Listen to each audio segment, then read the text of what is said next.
My dear friends in Christ, on this 22nd Sunday, we continue with Jesus' dialogue with Simon Peter. Last Sunday, of course, Jesus gave Peter the keys to the kingdom of heaven.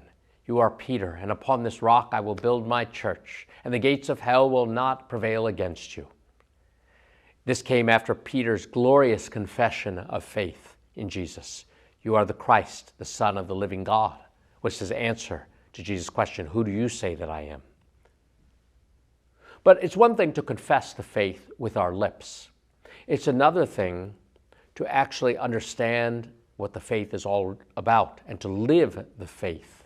Pope Benedict XVI made a distinction between the fides quae, that is the content of our faith, the types of things that we would read in the catechism, and the fides qua, which is our act of faith. Peter made a confession of faith with his lips, but now Jesus speaks about how the Son of Man will have to go up to Jerusalem and suffer and die, and only on the third day be raised.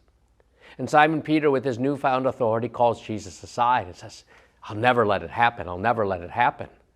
And Jesus has to rebuke him.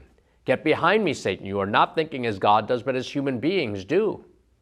Peter was thinking in a worldly way, as probably were many of the other apostles. They had hoped Jesus would restore a type of a political kingdom, would throw off Roman oppression. All this talk of suffering had nothing to do with their vision of the kingdom or who Christ was going to be. Jesus was going to be the suffering servant. He was going to be the Christ, but the one who would give his life as a ransom for the many. Of course, the thought of the cross and great suffering was not at all enticing or attractive to the apostles. The Romans used crucifixion as a way to intimidate their opponents, and it was cruel. So you can understand Peter saying, I'll never let it happen, in one way.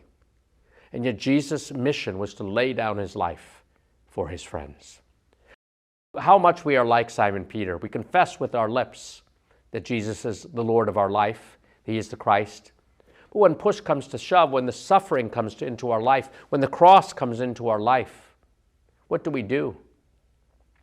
Do we stand up, embrace the cross? Or do we flee from it? We must embrace the cross if we want to truly be Jesus' disciples. And so Jesus invites us to think about this very clearly. Is there a consistency between what we profess with our lips and what we do in fact, indeed, in daily life?